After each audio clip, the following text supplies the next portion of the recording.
भागवतम स्कंद द्वितीय अध्याय प्रथम ईश अनुभूति का प्रथम सोपान श्लोक संख्या 5 शब्दार्थ अनुवाद तात्पर्य के द्वारा तस्मात् भारत सर्वात्मा भगवान ईश्वरो हरि श्रोतव्यः कीर्तितव्यश्च स्मर्तव्यश्चेच्छता भयम्।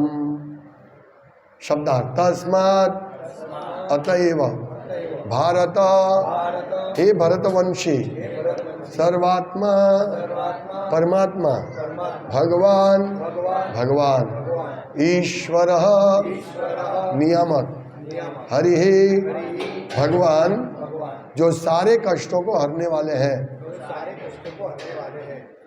श्रोतव्य श्रवणीय है, कीर्तितव्य महिमा गायन के योग्य, च भी स्मर्तव्य स्मरणीय, च तथा इच्छता इच्छा करने वाले की, अभयम स्वतंत्रता। अनुवाद हे भरतवंशी जो समस्त कष्टों से मुक्त होने का इच्छुक है उसे उन भगवान का श्रवण महिमा गायन तथा स्मरण करना चाहिए जो परमात्मा नियंता तथा समस्त कष्टों से रक्षा करने वाले हैं। तात्पर्य पिछले श्लोक में श्री सुखदेव गोस्वामी ने यह बताया है कि किस प्रकार मूर्ख एवं भौतिकतावादी व्यक्ति सोकर विषयी जीवन में लिप्त होकर आर्थिक दशा सुधारने में तथा उन कुटुंबियों के भरण पोषण में अपने मूल्यवान समय का अपव्यय करते हैं जो विस्मृति के गर्भ में विलीन हो जाने वाले हैं। इन भौतिकतावादी कार्यकलापों में संलग्न रहने के कारण जीवात्मा सकाम कर्म के चक्र में अपने को उलझा देता है।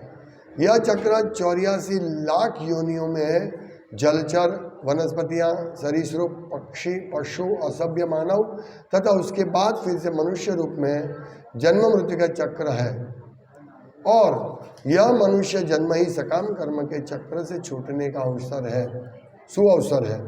अतः यदि कोई इस विष चक्र से मुक्ति चाहता है तो उसे कर्मी नहीं बनना चाहिए, अर्थात अपने ही अच्छे या बुरे कर्मों के फल का भोक्ता नहीं बनना चाहिए।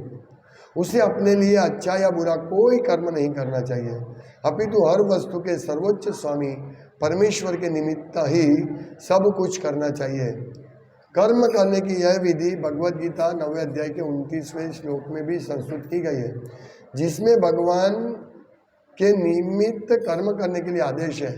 अतएव सर्वप्रथम मनुष्य को भगवान के विषय में श्रवण करना चाहिए। पूरी तरह छानबीन करके श्रवण कर लेने के बाद मनुष्य को भगवान के कार्यकलापों का महिमा गायन करना चाहिए। इस तरह वह निरंतर भगवान के दिव्य स्वभाव का स्मरण कर सकेगा। भगवान के विषय में श्रवण तथा उनका महिमा गायन भगवान के दिव्य स्वभाव से अभिन्न है और ऐसा करने पर मनुष्य सदैव भगवान के सानिध्य में रहेगा। इससे सभी प्रकार के भय से मुक्ति मिल जाती है। भगवान परमात्मा है जो प्रत्येक जीव के हृदय में विद्यमान है। इस तरह उपर्युक्त श्रवण तथा महिमा गायन की विधि से भगवान उनकी समग्र सृष्टि के सभी जीवों को अपनी संगति करने का आमंत्रण देते हैं। भगवान के श्रवण तथा महिमा गायन की यह विधि सब पर लागू होती है, चाहे वह जो भी हो, और इससे उसे प्रत्येक कार्य में अंतिम सफलता प्राप्त होगी। मनुष्यों की कई श्रेणियां हैं, कर्मी, ज्ञानी, योगी तथा अनन्य भक्त। इन सब पर इच्छित सफलता प्राप्त करने के लिए यही विधि लागू होती है। प्रत्येक व्यक्ति सभी प्रकार के भय से मुक्त होना चाहता है और जीवन में सर्वाधिक सुख भोगना चाहता है। इसे प्राप्त करने की सम्यक विधि की संस्तुति यहाँ श्रीमद् भागवत में की गई है, जो श्री सुखदेव गोस्वामी जैसे महान अधिकारी द्वारा कथित है। भगवान के श्रवण तथा महिमा गायन से मनुष्य के सारे कार्यकलाप आध्यात्मिक बन जाते हैं और इस तरह से भौतिक दुखों की सारी अवधारणाएं पूरी तरह नष्ट हो जाती है। ओम ज्ञानतिमिरान्धस्य ज्ञानञ्जनशलाकया चक्षुरुन्मिलितं येन तस्मै श्री गुरुवे नमः।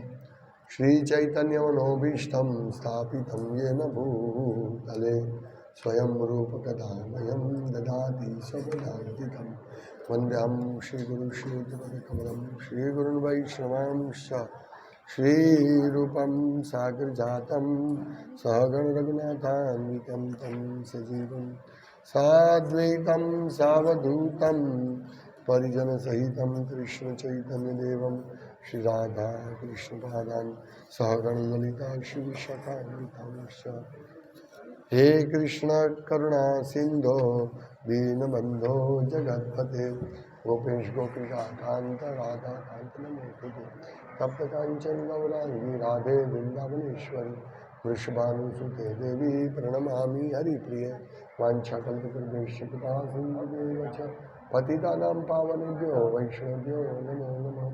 श्री कृष्ण चैतन्य प्रभु नित्यानंद श्री अद्वैत गदाधर श्रीवासादि गौर भक्तवृंद हरे कृष्ण कृष्ण कृष्ण हरे हरे हरे राम राम राम हरे।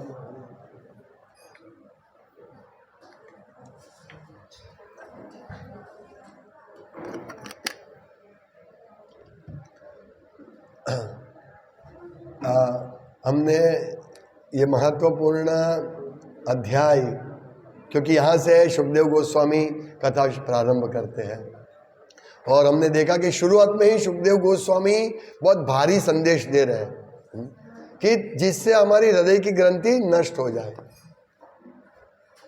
सुखदेव गोस्वामी कहते हैं कि मनुष्य अपना पूरा जीवन व्यर्थ गंवा देता है, दिन जाता है उसका काम करने में, भरण पोषण में, दिवा चाहते हैं राजन कुटुंब भरणे नवा, और रात्रि क्या जाती है चवा व्ययन निद्रया रियते नक्तम व्यवायन चवा वयः। निद्रा जाती है, निद्रा में जाती है रात्रि या मैथुन सुख में, और वो सोचता है, क्या सोचता है, कल हमने देखा देहापत्य कलत्रादिशु, देह अपना शरीर, अपत्य अपने बच्चे, कलत्रादिशु पत्नी, इन सब संबंधियों के संग में हम उसको समझते कि ये हमारा सैनिक है, हमें बचाएंगे मृत्यु के भय से। वो क्या है, इस सब भय से वो अपने परिवार में रहकर सुरक्षा प्राप्त करना चाहते हैं, स्थायी, सबको स्थायी बनाना चाहते हैं। मुझे स्थायी सुख मिले, मैं इतना मेहनत करूं कि मेरा पूरा सेटलमेंट हो जाए, मैं स्थायी हो जाऊं, मुझे सुख मिलता ही रहेगा। ये ऐसा प्लेटफॉर्म हम बनाना चाहते हैं इस भौतिक जगत में कि हम स्थायी रहे, बहुत पैसा कमाएंगे, बहुत मजा करेंगे और सुख अविरत मिलेगा।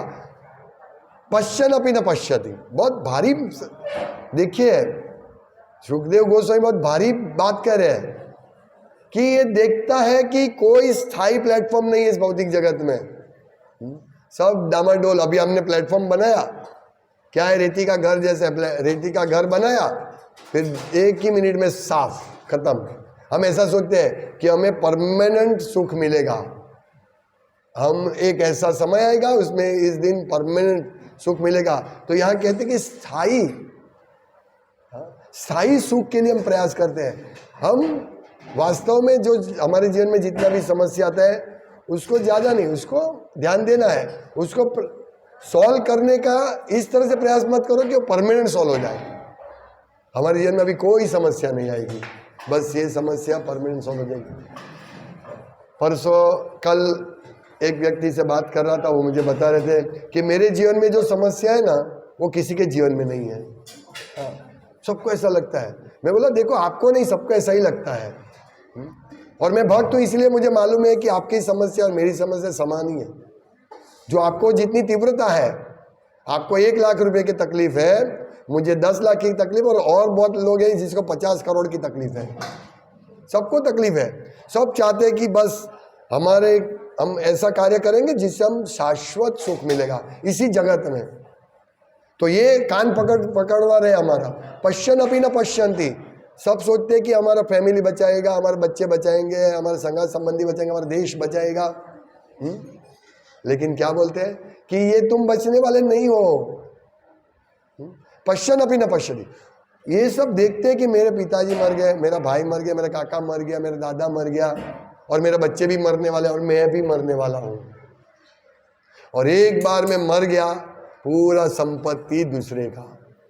जो हम सोचते थे सुख सुख सुख मिलेगा, एक जगह तो सुख मिलेगा ही अवश्य, मुझे, लोगों को आज तक नहीं मिला है, लोगों को आज तक नहीं मिला, मुझे तो सुख मिलेगा। तो ये निंदा भर्त्सना कर रहे हैं सुखदेव गोस्वामी शुरुआत में ही।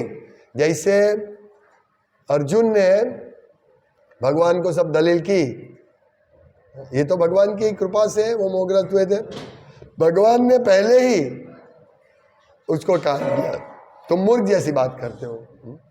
और शोचन शोचस्ताम प्रज्ञावादांश भाष से गता सुन नानु शोचंती पंडिता। अरे भाई तुम वो बात पे शोक कर रहे हो जो बात शोक करने की योग्य नहीं है। हमारा ऐसा ही हालत है, ऐसा ही उपदेश दे रहे हैं। हालांकि परीक्षित महाराज बिल्कुल मोहग्रस्त नहीं थे, वो तैयार थे, उन्होंने उपवास करने की प्रक्रिया शुरू कर दी। लेकिन ये परीक्षित महाराज के द्वारा हम लोग को उपदेश दे रहे हैं कि जो चीज़ तुमको मिलने वाली नहीं है उसके लिए तुम प्रयास कर रहे हो, शोक कर रहे हो, और जो है उसके लिए तुम कुछ नहीं कर रहे हो। पंडित हो तुम, पंडित हो क्या? पंडित जैसी बात कर रहे हो। शरीर का नाश होगा उसके लिए तुम मर रहे हो। अरे मेरे दादा को कैसे मारूंगा मैं, मेरे इसको कैसे मारूंगा, भाई को कैसे मारूंगा, ससुर को कैसे मारूंगा, कैसे मारूंगा, सब भूल जाता है, मोहग्रस्त हो जाता है। इसी प्रकार हम मोहग्रस्त हैं। अरे मेरा बेटा मुझे बड़ा हो के मुझे पालन पोषण करेगा, अरे मेरा पिताजी मेरा अच्छी तरह मुझे रखेंगे, मेरी पत्नी मुझे सुखी करेंगे। ये सब नहीं होगा। सूरत में बोल देते हैं, क्या बोलते हैं कि आत्म तत्व से विहीन व्यक्ति, ये कौन व्यक्ति सोचते हैं? जो अभक्त है। भक्त में भी आत्म तत्व विहीन नहीं होगा, आत्मज्ञान का दर्शन नहीं होगा। वो भी हो सकता है, भक्ति करते हैं लेकिन ये नॉलेज नहीं है और हम सिर्फ देह कलत्रादिशु के पीछे दौड़ते हैं, तो हम भी भक्त के लेवल पर नहीं है। यह स्पष्ट लिखा है, आत्म तत्व से विहीन व्यक्ति। ये पहले समझना है, ये सिद्धांत को समझना है। हम भक्ति करते हैं तो क्या सुखदेव गोस्वामी जो बताते हैं उस हिसाब से हम करते हैं? नहीं।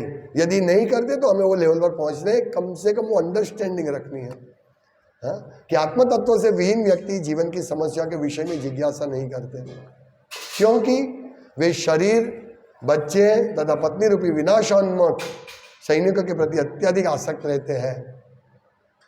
हम आसक्त रहेंगे, आसक्ति रखनी है। किस प्रकार से? उन सबको भक्त बनाना है, हमें भक्ति में मदद करें। और इस जगत में सुख की कोई गुंजाइश नहीं है यदि हम आत्म तत्वहीन है। यदि हम आत्मज्ञान से पूर्ण है तो हमको सुख मिलेगा। तो इस बात, तो अभी कैसे वो सुख मिलेगा? आत्मज्ञान क्या है, आत्म तत्व ज्ञान क्या है, वो अभी समझा। क्या प्रोसेस करना है वो प्रोसेस अभी समझा रहे हैं कि हम अभयम चाहते हैं। अभयम स्वतंत्रता, किसी भय नहीं चाहते हैं। लास्ट इस श्लोक का शब्द है अभयम। तो अभयम कहाँ होगा ये समझाते हैं कि श्रोतव्य कीर्तितव्यश्च स्मर्तव्यश्च छता भयम। जो इच्छा करते हैं अभय होने की, उसको क्या करना चाहिए? भगवान का श्रवण, महिमा, कीर्तन तथा स्मरण करना चाहिए। ये चाबी दे दिया। तो जो समस्त कष्टों के मुक्त के इच्छुक है उनके लिए ये प्लेटफॉर्म है। इसी भौतिक जगत में भक्ति का प्लेटफॉर्म है। इस प्लेटफॉर्म पर वो रहकर भय से मुक्त हो सकता है, सुख प्राप्त कर सकता है। कल हमने इसका डिटेल में चर्चा किया, किस प्रकार हम ये आसक्त रहते हो। कल का अवश्य देखना चाहिए। हम इस सुखी प्लेटफॉर्म होने के लिए बड़ा बड़ा घर की बात करते हैं, बड़ी बड़ी नौकरी की, बड़े बड़े बैंक बैलेंस की बात करते हैं, और इस गाड़ी की बात करते हैं, कार की, कपड़े की, ये सब बात करते हैं, और इसके लिए लोन लेते हैं। फिर पूरा जीवन लोन चुकाने में जाएगा। तो मैंने कल पूरा एक्सप्लेन किया है। लेकिन वो लोन सब लेते क्यों? हम कष्टों से मुक्त होना चाहते हैं। अरे भाई रहने की अच्छी व्यवस्था हो, घूमने के लिए गाड़ी हो, अच्छी नौकरी हो, खाने पीने के लिए, तो ये सब कष्ट है। ये सब व्यवस्था करना कष्ट है। भाई खाने की व्यवस्था करनी है, रहने की व्यवस्था। तो क्या कहते हैं, जो समस्त कष्टों से मुक्त होने का इच्छुक है उसको लोन लेना चाहिए। ये कौन बोलते हैं? हमारा भौतिक जगत के सब लोग। लेकिन भागवतम कुछ और बता रहे हैं, सुखदेव गोस्वामी कुछ और बता रहे हैं। क्या बता रहे हैं? इच्छुक है उनको श्रवण कीर्तन और स्मरण इत्यादि का संग लेकर इस विनाश से मुक्त होना चाहिए, मृत्यु के विनाश से मुक्त होना चाहिए। तो यही बहुत सुंदर श्लोक है और हमें इस श्लोक का अनुसरण करना चाहिए। हमें प्रभुपाद स्पष्ट लिखते हैं कि हमने पिछले श्लोक में देखा कि किस प्रकार मूर्ख एवं भौतिकतावादी व्यक्ति सोकर विषयी जीवन में लिप्त रहकर आर्थिक दशा सुधारने में तथा उन कुटुंबियों के भरण पोषण में अपने मूल्यवान समय का अपव्यय करते हैं। किसके पीछे? जो विस्मृति के गर्भ में विलीन हो जाने वाले हैं। सब चले जाएंगे, मेरे पिताजी चले गए, मेरे माताजी चले गए, अभी वो तो चले गए, अभी मेरे पास सिर्फ विस्मृति है, मेरे पिता थे, मेरे माता थे, वो चले गए। कहाँ है? कोई संपर्क नहीं, अभी कोई कनेक्शन नहीं। सोचिए, कोई कनेक्शन नहीं। वो उसके पीछे हम वो कनेक्शन टूट जाने वाला है, उसके पीछे हम दौड़ते हैं। हाँ? और इसी के कारण हम 84 लाख योनि में घूमते रहते। कितना बड़ा रिस्क ले रहे हैं। देखिए, ये भौतिकतावादी निपट मूर्ख भौतिकतावादी लोग इस जगत में लोगों को सुखी करने के लिए क्या क्या एडवर्टाइजमेंट दे रहे हैं। हाँ, क्या क्या बात बता रहे हैं। सोचिए, ये कार्य करो सुखी होंगे, डांडिया रास खेलो सुखी हो जाएंगे, नवरात्रि आएगी डांडिया रास, होली आएगी तो होली रंग फेंको सुखी हो जाओगे, और नया नया सब पैसा कमाने का, पैसा व्यर्थ करने का साधन दिखा रहे। अभी होली आई तो शराब पीने सब लोग दमन जाएंगे, ये करेंगे वो करेंगे। ये सब निपट मूर्खवादी हमको करोड़ों अब्बजों जन्म तक इस भौतिक जगत में रख रहे हैं। हमें सावधान होना चाहिए, भक्तों को सावधान होना चाहिए। ऐसी लुभावनी जाहिरात के पीछे नहीं दौड़ना चाहिए। बहुत सारी हमें गलत रास्ते पर ले जाने के लिए है, लेकिन भागवतम हमको सही मार्गदर्शन देगा। क्या कहते हैं कि यह मनुष्य जन्म ही सकाम कर्म के चक्र से छूटने का सुअवसर है। अवसर नहीं, सुअवसर, बहुत अच्छा अवसर है। अतः यदि कोई इस विष चक्र से मुक्ति चाहता है तो उसे कर्मी नहीं बनना चाहिए। स्वर्ग में जाने की इच्छा कर्मी की होती है। ज्ञानी भी नहीं बनना चाहिए। ज्ञानी जाता है शून्य में विलीन होना, है अंग भगवान के अंग ज्योति में विलीन होना। और योगी क्या है, कुछ प्राप्त करना चाहते हैं, लेकिन हमें भक्त बनना चाहिए। बिल्कुल शुद्ध विशुद्ध भक्त बनना चाहिए, शुद्ध भक्ति करनी चाहिए। है तो भाई हम लोग क्या करें? तो प्रभुपाद ने बोला कि ये भगवान के श्रवण तथा महिमा गान की यह विधि सब पर लागू होती है, चाहे वह जो भी हो, और इससे उसे प्रत्येक कार्य में अंतिम सफलता प्राप्त होगी। हम सफलता चाहते बस, और कुछ नहीं चाहते। लेकिन सफलता किससे होगी? भगवान के नाम कीर्तन से। इसलिए हमें इस पे पूरा विश्वास रखना चाहिए और इसके पीछे ही अनन्य भाव से। कभी कभी हम यज्ञ के पीछे दौड़ते हैं, यज्ञ करवाएंगे, थोड़ा सा काम कर्म करेंगे, इससे नहीं। स्पष्ट यहाँ प्रभुपाद ने कहा है कि भगवान के श्रवण तथा महिमा गायन की यह विधि सब पर लागू होती है, चाहे वह जो भी हो, और इससे उसे प्रत्येक कार्य में अंतिम सफलता प्राप्त होगी। जन्म हो, मृत्यु हो, कुछ भी हो, कलो तद हरि कीर्तना। मनुष्य की कई श्रेणियां हैं, कर्मी, ज्ञानी, योगी तथा अनन्य भक्त। इन सब पर इच्छित सफलता प्राप्त करने की यही विधि लागू होती है। प्रत्येक व्यक्ति सभी प्रकार के भय से मुक्त होना चाहते हैं और जीवन में सर्वाधिक सुख भोगना चाहता है। मुक्ति और सिद्धि, सुख, मुक्ति, भोक्ति, सिद्धि, कामी, ये सब चाहते हैं सब लोग। लेकिन ये सभी के ऊपर यही विधि लागू होती है, और जीवन में सर्वाधिक जो सुख भुगतना चाहते हैं वो, और भय से मुक्त होना चाहते हैं, उसको यही करना पड़ेगा। इसे प्राप्त करने की परफेक्ट विधि श्रीमद् भागवत में दी गई है। सुखदेव गोस्वामी जैसे महान अधिकारी द्वारा कथित है, कोई ऐसे नहीं किए, भागवतम में कहा गया है। भागवतम में कहा गया। और यही श्लोक में शुभदेव गोस्वामी कहते हैं, तो हमारे सभी कार्यकलाप आध्यात्मिक हो जाएंगे और भौतिक दुख की सारी हमारी ये जो हम अब भौतिक दुखों से पीड़ित है वो सब नष्ट हो जाएगी।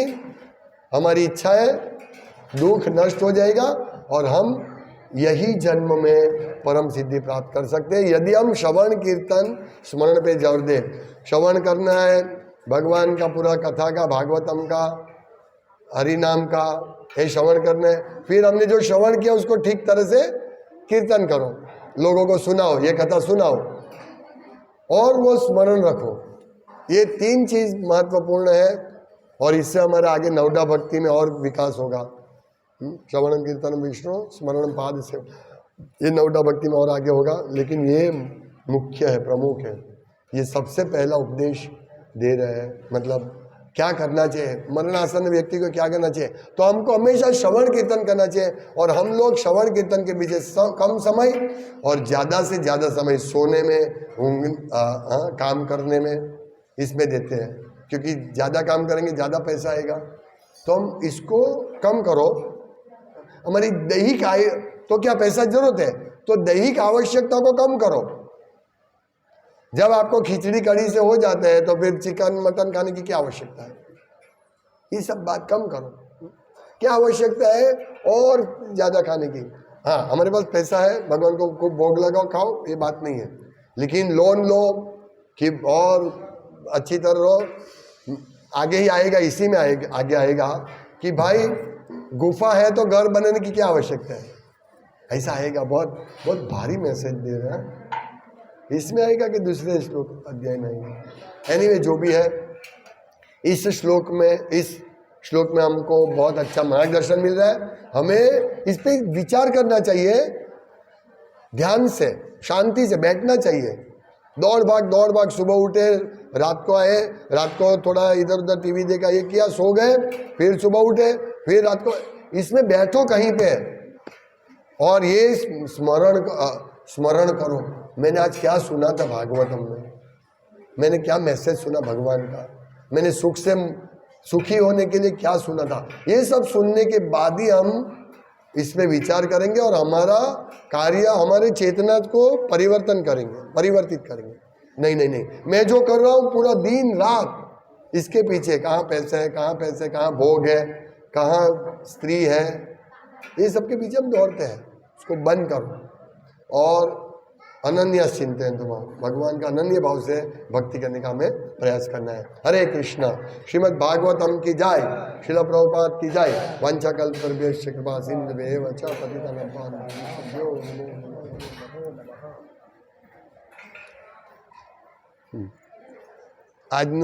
આજનું સૈનિક આવતીકાલે